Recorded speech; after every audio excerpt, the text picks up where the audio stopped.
Hello students, कैसे हैं आप सभी। आज हमारा 11th बिजनेस स्टडी का थर्ड लेक्चर है। फर्स्ट और सेकंड लेक्चर में हम लोगों ने पढ़ा था economic and non economic activities. उसके बाद हम लोगों ने पढ़ा था टाइप्स ऑफ इकोनॉमिक एक्टिविटीज, जिसके अंदर हम लोगों ने जाना था बिजनेस, प्रोफेशन एंड एम्प्लॉयमेंट। फिर हमने पढ़ा था बिजनेस के बारे में कि एक्चुअल बिजनेस होता क्या है, बिजनेस के फीचर्स हमने देखे थे और बिजनेस के ऑब्जेक्टिव। और आज भी जो हमारा टॉपिक है वो बिजनेस को लेके ही कंटिन्यू रहेगा। आज हम पढ़ने जा रहे हैं बिजनेस रिस्क, कि एक्चुअल में बिजनेस रिस्क क्या होता है। ये आज का थर्ड पॉइंट आपको थोड़ा नहीं दिख रहा होगा, मैं आपको बाद में बता दूंगा कि क्या लिखा हुआ है, ठीक है। बाकी सारा आपको बोर्ड पे क्लियरली दिख रहा होगा। बिजनेस रिस्क का मतलब होता है बिजनेस के अंदर कुछ अनसर्टेनिटीज की वजह से कोई लॉस हो जाना। जैसे आपका कोई खुद का बिजनेस है, उसके अंदर कोई प्रॉब्लम हुई जिसकी वजह से आपको लॉस हो गया, उसी अनसर्टेनिटी को हम बिजनेस रिस्क बोलते हैं। Risk is the chance of loss, it is the possibility of some unfavourable occurrence. यानी कुछ चीजें आप नहीं सोच रहे थे होने की, लेकिन एक्चुअल में वो चीजें आपके बिजनेस में हो जाती है जिसकी वजह से आपको लॉस हो जाता है, उसे हम बिजनेस रिस्क बोलते हैं। कॉजेज ऑफ बिजनेस रिस्क, ये बिजनेस रिस्क किस वजह से आते हैं या फिर इनके क्या क्या रीजंस हैं जिसकी वजह से हमारे बिजनेस में कोई लॉस हो जाता है हमें। तो ये 4 टाइप के होते हैं। सबसे पहला है नेचुरल कॉजेज, यानी जिसके ऊपर हमारा कोई कंट्रोल नहीं है। आपकी कोई फैक्ट्री है जिसमें कोई अर्थक्वेक, फ्लड आ जाना, यानी कि कोई भूकंप आ गया, उसकी वजह से आपका सामान टूट गया या खराब हो गया, बाढ़ आने की वजह से, पानी की वजह से आपके गुड्स खराब हो गए, या फिर अचानक से उसके अंदर आग लग गई। तो जितने भी नेचुरल कॉजेज हैं, इन सब की वजह से आपको एक बड़ा लॉस हो सकता है। दूसरा है ह्यूमन कॉजेज। आपकी अगर कोई फैक्ट्री, कोई बिजनेस होगा तो उसके अंदर बहुत सारे लोग काम भी कर रहे होंगे। क्या पता किसी ने अपना काम सही से नहीं किया, अपनी परफॉर्मेंस अच्छी नहीं दी, जिसकी वजह से आपके गुड्स या सर्विसेज सही से प्रोड्यूस नहीं हो सके और उसकी वजह से आपको कोई लॉस देखना पड़ गया। या फिर कोई आपकी बड़ी पोस्ट का पर्सन है या छोटी पोस्ट का पर्सन है, उसका जो वर्क था उसने अपने वर्क सही से नहीं किया, केयरलेसनेस दिखाई उसके अंदर, जिसकी वजह से आपको एक भारी लॉस का सामना करना पड़ सकता है। तीसरा रीजन है इकोनॉमिक कॉजेज, और ये सबसे बड़ा रीजन है किसी भी बिजनेस में रिस्क लाने के लिए। इकोनॉमिक में जैसे कि मार्केट फ्लक्चुएशंस के बेस पे डिपेंड होता है। जैसे इस समय देश में लॉकडाउन है, तो यानी इस समय मार्केट बहुत ही डाउन हुआ पड़ा है। कैसे? क्योंकि किसी भी गुड्स की डिमांड ही नहीं है। इस समय देश में लॉकडाउन होने की वजह से अब कहीं भी किसी इंडस्ट्रीज में प्रोडक्शन उस लेवल तक नहीं हो पा रहा जिस लेवल तक होना चाहिए था, जिसकी वजह से जितने भी एम्प्लॉइज हैं उन सभी को हम सैलरी नहीं दे पा रहे हैं, इसलिए उनको बहुत बड़ा लॉस हुआ। यानी कोई भी गवर्नमेंट की जो पॉलिसीज आती हैं उसमें चेंजेस होना, मार्केट की फ्लक्चुएशन, इन्फ्लेशन, डिफ्लेशन आना, इन सब की वजह से भी बहुत बड़ा लॉस हो सकता है, जिसको हम इकोनॉमिक कॉजेज बोलते हैं। नेक्स्ट है अदर कॉजेज। इसके अंदर आपकी फिजिकल या फिर आपकी खुद की कोई प्रॉब्लम जैसे अलग से आती है। कोई आपकी मशीन थी, मशीन खराब हो गई, ठीक है, अचानक से आपको नया कहीं प्लांट लेना पड़ गया, या फिर आपको अपने सारे सेटअप को, बिजनेस को, फैक्ट्री को एक जगह से दूसरी जगह लाना पड़ गया, या गवर्नमेंट की कोई पॉलिसी आ गई कि ये सभी फैक्ट्रीज यहाँ नहीं रहेंगी, इनको यहाँ से कहीं और शिफ्ट किया जाएगा। तो बहुत सारे रीजन हैं और वो सब अदर कॉजेज के अंदर आते हैं, जिसकी वजह से बिजनेस में एक हैवी लॉस हो सकता है। तो बिजनेस रिस्क हमने 4 टाइप का पढ़ा: natural causes, human causes, economic causes and other causes. अब हमारा अगला टॉपिक है क्लासिफिकेशन ऑफ बिजनेस एक्टिविटीज, यानी एक बिजनेस के अंदर हम कितने टाइप की एक्टिविटीज करते हैं। तो ये मेनली 2 टाइप की होती है, एक होता है इंडस्ट्री और एक होता है कॉमर्स।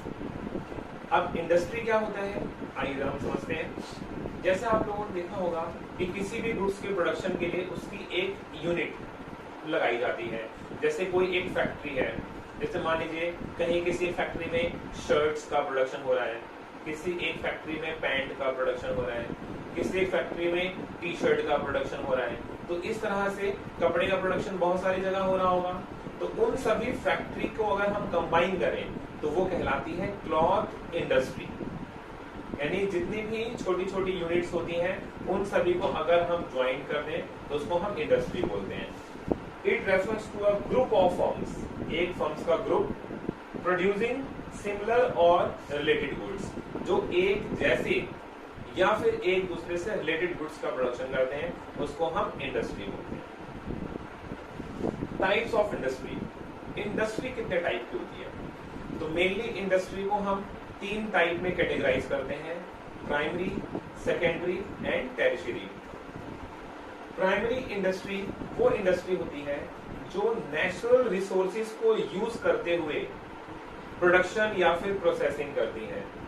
जैसे आप पेड़ से लकड़ी लेते हैं, उन लकड़ी का इस्तेमाल करते हैं, या फिर आप जानवर पालते हैं, जानवरों का यूज करते हैं, उनसे दूध निकालते हैं, ठीक है, या फिर आप खेती करते हैं, फार्मिंग। तो ये सभी जितनी भी चीजें हैं ये सब नेचुरल हैं, और इन नेचुरल चीजों को यूज करना प्राइमरी इंडस्ट्री के अंदर कंसिडर किया जाता है। जैसे एनिमल्स के बीच में ब्रीडिंग कराना, ठीक है, फार्मिंग करना, पेड़ लगाना, फिशिंग करना, ये सब हमारा प्राइमरी इंडस्ट्री के अंदर इंक्लूड होता है।